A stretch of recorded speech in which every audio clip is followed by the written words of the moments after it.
Salam damai sejahtera dalam kasih Tuhan kita, Yesus Kristus. Kiranya melalui renungan hari ini, setiap hati kita disegarkan, setiap pikiran diperbaharui, dan setiap jiwa semakin dekat dengan Yesus Kristus. Semoga renungan ini menjadi sarana untuk mendengarkan suara Tuhan setiap hari dan mengalami percobaan pribadi dengannya. Mari kita berdoa. Tuhan Yesus, kami datang di hadapan-Mu dengan hati yang rindu untuk mendengarkan suara-Mu. Terima kasih untuk anugerah-Mu yang baru setiap pagi. Saat kami membuka renungan ini, bukalah juga hati dan pikiran kami, agar kami dapat mengerti dan menerima firman-Mu dengan sukacita. Roh Kudus, tolong kami agar firman yang kami renungkan hari ini tidak hanya menjadi pengetahuan, tetapi menjadi kehidupan dalam tindakan dan keputusan kami. Pimpinlah setiap langkah kami dan ubahlah kami seturut kehendak-Mu. Di dalam nama Tuhan Yesus kami berdoa. Amin. Renungan harian 1 September 2025 mengikuti jejak Kristus. 1 Petrus 2 ayat 21. Sebab untuk itulah kamu dipanggil, karena Kristus pun telah menderita untuk kamu dan telah meninggalkan teladan bagimu, supaya kamu mengikuti jejaknya.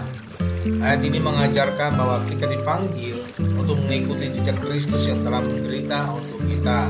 Firman Tuhan menekankan pentingnya menjalani Yesus dalam kesabaran dan ketekunan menghadapi penderitaan. Jika kita mengikuti jejak Kristus, kita akan mengalami kekuatan dan penghiburannya darinya dalam menghadapi segala tantangan. Marilah kita hidup dengan menjalani Yesus, bersedia menderita demi kebenaran dan menjalani hidup yang muliakan Tuhan. Tuhan Yesus pasti memberkati.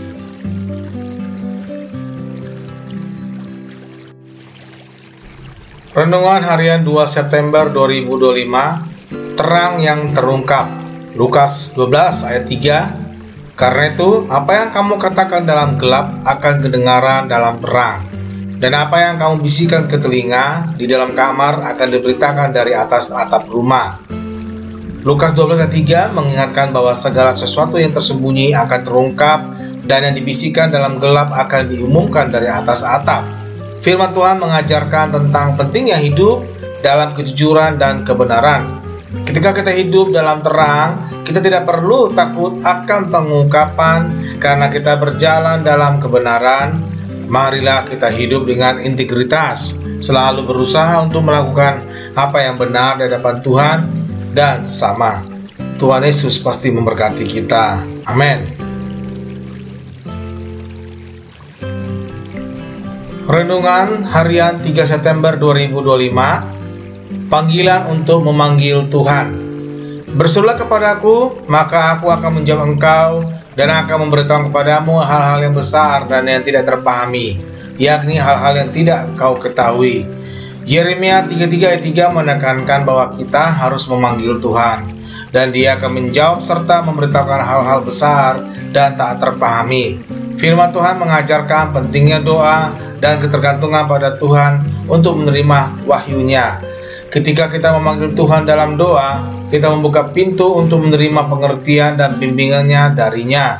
Mari kita hidup dengan doa yang tekun, selalu mencari petunjuk dan hikmat dari Tuhan dalam segala hal. Tuhan Yesus pasti memberkati kita. Amin.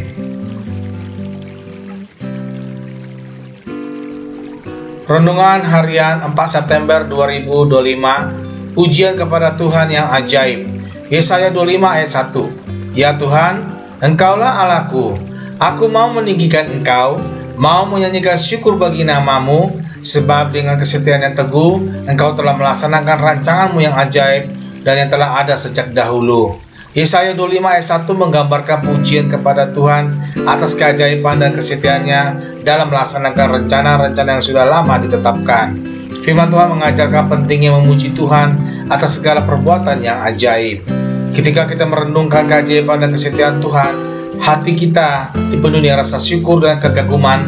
Marilah kita hidup dengan memuji Tuhan setiap hari, mengakui keajaibannya dan kebaikannya dalam hidup kita.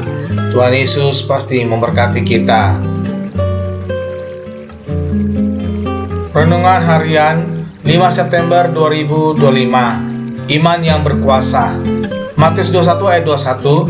Yesus menjawab mereka, "Aku berkata kepadamu, sesungguhnya jika kamu percaya dan tidak bimbang, kamu bukan saja akan dapat berbuat apa yang kuperbuat dengan pohon ara itu, tetapi juga jikalau kamu berkata kepada gunung ini, beranjaklah dan tercampaklah ke dalam laut, hal itu akan terjadi." Matius 21 ayat 21 mengajarkan bahwa dengan iman yang teguh, kita dapat melakukan hal-hal yang luar biasa, seperti memindahkan gunung. Firman Tuhan menekankan kekuatan dan otoritas iman dalam hidup kita. Ketika kita memiliki iman yang kuat kepada Tuhan, kita mampu menghadapi dan mengatasi segala rintangan yang ada di depan kita.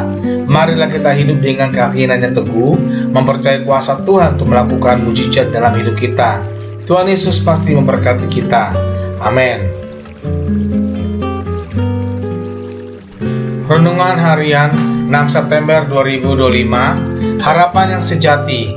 1 Timotius 6 ayat 17. Peringatkanlah kepada orang-orang kaya di dunia ini agar mereka jangan tinggi hati dan jangan berharap pada sesuatu yang tak tentu seperti kekayaan, melainkan pada Allah yang dalam kekayaannya memberitakan atau memberikan kepada kita segala sesuatu untuk dinikmati. 1 Timotius 6 ayat 17 mengingatkan agar kita tidak berharap pada kekayaan duniawi, melainkan pada Tuhan yang memberikan segala sesuatu untuk dinikmati. Firman Tuhan menekankan pentingnya menempatkan harapan kita bagi Tuhan, bukan pada harta duniawi. Ketika kita menaruh harapan kita kepada Tuhan, kita akan mengalami kekayaan rohani yang melampaui segala harta dunia. Marilah kita hidup dengan pengharapan yang sejati, mempercayai Tuhan sebagai sumber segala berkat dalam hidup kita. Tuhan Yesus pasti memberkati kita. Renungan Harian 7 September 2025. Tetap tinggal dalam kebenaran. 1 Yohanes 2 ayat 24. Dan kamu, apa yang telah kamu dengar dari mulanya, itu harus tetap tinggal di dalam kamu. Jika apa yang telah kamu dengar dari mulanya itu tetap tinggal di dalam kamu, maka kamu akan tetap tinggal di dalam Anak dan di dalam Bapa. 1 Yohanes 2 ayat 24 menekankan pentingnya tinggal dalam ajaran yang telah kita dengar sejak semula. Firman Tuhan mengajarkan bahwa dengan tetap tinggal dalam kebenaran, kita akan tetap berada dalam hubungan yang intim dengan Bapa dan Anak. Ketika kita menjaga firman Tuhan dalam hati kita, kita hidup dalam kebenaran dan mengalami kehadiran Tuhan yang nyata. Marilah kita hidup dengan setia pada ajaran Kristus, selalu berpegang pada kebenaran yang telah kita terima. Tuhan Yesus pasti memberkati kita. Amin. Jika hari ini engkau belum pernah sungguh-sungguh membuka hati untuk menerima Yesus sebagai Tuhan dan Juru Selamat, ketahuilah bahwa Dia mengasihimu dengan kasih yang kekal. Dia datang ke dunia, mati di kayu salib, dan bangkit pada hari ketiga, supaya setiap orang yang percaya kepadanya tidak binasa, melainkan beroleh hidup yang kekal. Yesus tidak meminta kesempurnaanmu, Dia hanya meminta hatimu. Jika hari ini engkau merasakan dorongan dalam hatimu untuk menerimanya, ucapkanlah doa ini dengan iman. Tuhan Yesus, aku mengakui bahwa aku adalah orang berdosa. Aku membutuhkan Engkau sebagai Juru Selamat di dalam hidupku. Aku percaya bahwa Engkau mati di salib untuk menebus dosaku, dan Engkau bangkit untuk memberikan hidup yang baru. Hari ini aku membuka hatiku dan menerima Engkau sebagai Tuhan dan Juru Selamatku. Pimpinlah hidupku mulai sekarang dan jadikan aku pribadi yang hidup sesuai dengan kehendak-Mu. Dalam nama Tuhan Yesus Kristus, aku berdoa. Amin. Jika kamu telah berdoa dengan sungguh-sungguh, percayalah bahwa surga bersukacita atas keputusanmu hari ini. Carilah komunitas Kristen yang dapat mendampingi pertumbuhan imanmu, dan teruslah hidup dalam kasih dan firman Tuhan setiap hari. Tuhan memberkati. Amin.